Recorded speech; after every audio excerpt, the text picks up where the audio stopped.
재작년 여름 저희는 지금 살고 있는 이 집으로 이사 왔습니다. 이사 가시나봐요. 어딨어? 저희가 꿈에 그리던 작은 테라스가 붙어있는 1층 집. 공원도 가까워 차미도 저희도 너무 행복했습니다. 차미 뿌이 얼 포도가 세상에 나와 처음으로 살게 된 장소이기도 했고 의도하지는 않았지만 아내가 치료를 받았던 병원도 집에서 그리 멀지 않아 저희에게는 여러모로 고마운 집이었습니다. 하지만 모든 사건의 시작은 바로 이 문자 한 통이었습니다. 집주인이 바뀌었다는 문자였죠. 저희는 이 집을 전세로 구했는데 구할 당시부터 집주인이 이 집을 전세와 매매 둘 다 내놓은 상태라는 걸 알고 있었기 때문에 크게 놀랄 일은 아니었습니다. 하지만 이상한 점은 집주인의 나이였습니다. 당시 집값이 엄청 오르는 시기였기 때문에 돈 많은 부모가 사줬나 보네 라고 생각하고 가볍게 넘겼죠. 그러던 어느 날 집에 문제가 있음을 발견합니다. 매달 내는 수도세가 해도 너무할 정도로 많이 나왔는데 뭐 많이 했나? 뭐 풀파티를 했어? 뭘 했어 여기서? 아무래도 누수가 의심되는 상황이었죠. 그래서 집주인에게 전화를 했더니 생각지도 못한 답변을 들었습니다. 저한테 얘기하실 필요는 없고요. 저는 명의만 빌려준 거라서요. 대리인에게 연락하시면 돼요. 이게 무슨 소리지? 도통 이해가 안 됐지만 일단 알려준 번호로 연락을 했고 며칠 뒤 누수 탐지 업체가 찾아왔습니다. 이해가 안 되는 부분들이 있긴 했지만 어쨌든 잘 해결됐기에 별 생각 없이 넘어갔습니다. 그렇게 시간이 흘러 2023년 전국 곳곳에서 문제가 터지기 시작했습니다. 전세 사기를 당한 피해자들은 전국에서 전세 사기 피해가 속출하고 있는 가운데 어떤 배우 세력이 급전이 필요한 노숙자나 장애인, 사회초년생들을 이용해 이들의 명의로 수천 채의 빌라를 사들였다는 내용이었습니다. 빌려준 이른바 바지 사장으로 추정됩니다. 잠깐만, 우리 집주인도 어리고 대리인이 관리한다고 했는데 설마? 너무나도 불안했지만 아닐 거라 믿으며 집주인에게 전화를 거는데 지금 거신 번호는 당분간 통화하실 수 없습니다. 집주인의 연락처는 없는 번호가 되어 있었습니다. 그나마도 다행인 건 저희는 허그에서 운영하는 전세보증보험에 가입되어 있었기 때문에 어떠한 경우에도 문제없이 그런데 빌라왕 사건처럼 집주인이 갑자기 사망한 경우에는 보호를 받지 못할 수도 있다고 하는데요. 눈앞이 캄캄해지고 손이 떨리기 시작했습니다. 전세 계약을 진행했던 부동산에도 전화를 해봅니다. 예. 네, 안녕하세요. 여기서 집을 전세해서 지금 살고 있는 사람이거든요.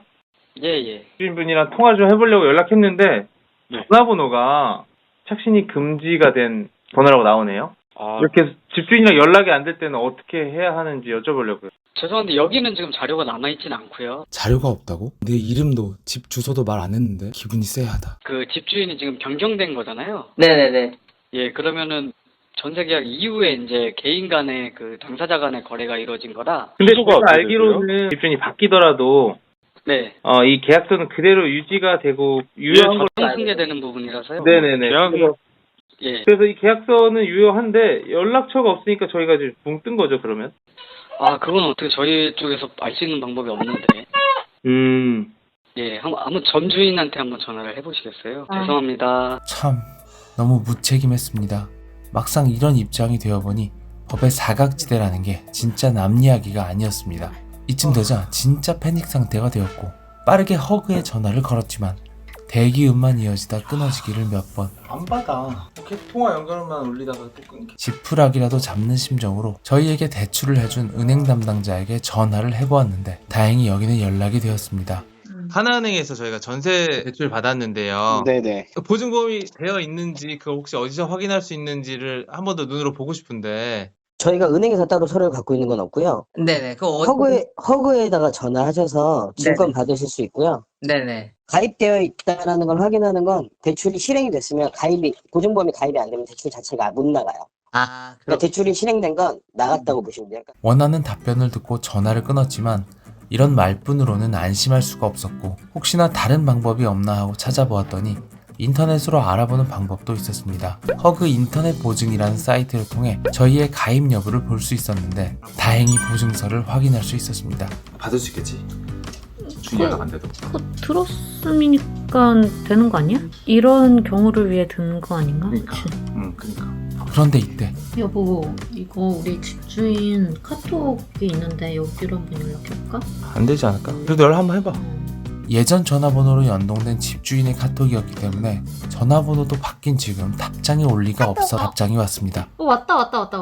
번호가 바뀌었대. 응? 이런 건 진작에 알려줬어야지 라는 생각과 함께 분노도 올라왔지만 일단 연락이 되었다는 사실 자체에 안심이 되었습니다. 네, 여보세요? 네. 저희 그 세입자인데요.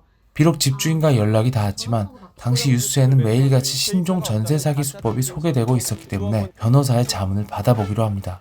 변호사입니다. 보증보험에 가입이 되어 있다는 말씀이시잖아요. 집주인이 갑자기 바뀌었고 잠수 타면 결국 소송을 하실 수밖에 없어요. 어쨌든 연락이 되고 있는 상황이고 아직은 뭐 서로 사이가 틀어진 건 아니잖아요. 네네. 내용 증명을 보내셔서 네. 이거 임대차 계약 나는 더 이상 그 연장할 생각이 없으니까 새로운 임차인을 알아보시길 바라며 내가 나가는 날까지 이걸 마련을 해달라. 라는 식으로 먼저 내용 좀 보내실 필요가 좀 있을 것 같아요. 그리고 빨리 보내시는 게 좋은 게 임대차 기간 만료 6개월 전부터 2개월 전까지 이 4개월 사이에 별도의 해지 의사표시를 하지 않으면 이게 묵시적 갱신이 돼버려요. 네네. 그냥 문자를 보내는 게 아니라 내용 증명 서류를 보내야 되나요?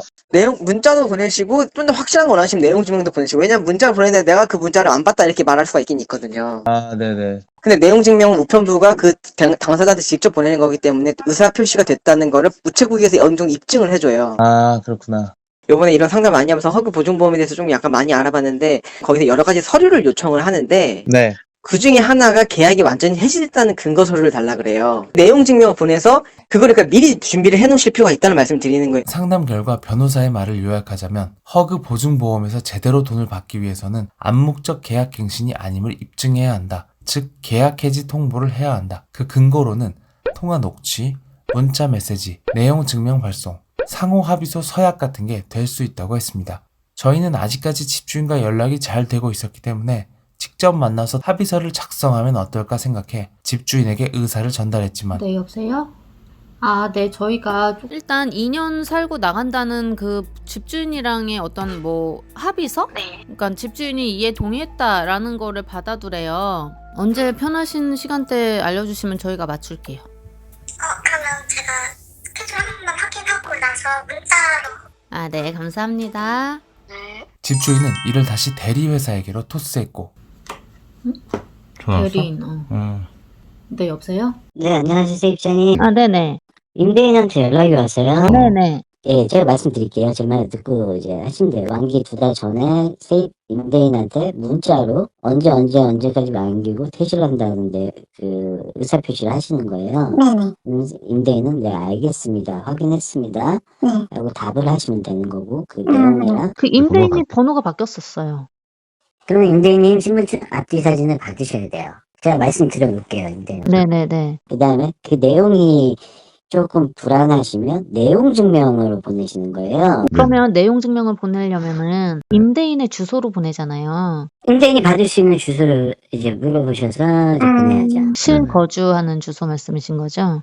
그렇죠. 임대인 내용 증명이란 건 임대인이 직접 받아야 되기 때문에. 대리회사는 굳이 합의서는 쓸 필요가 없고 집주인과 문자 메시지를 통해 재계약 의지가 없음을 상호 확인하고 원한다면 추가로 내용 증명을 보내라고 했습니다. 이에 집주인도 동의한다고 했습니다. 그 후 우리는 집주인과 문자를 통해 계약 해지를 통보했으며 답변을 받았고 추가로 집주인의 현 주소로 내용 증명을 보냈습니다. 오케이. 보냈어. 오케이. 근데 이거 받아야 되는 거잖아, 그 사람이, 그치? 그치, 그 사람이 확인해야지.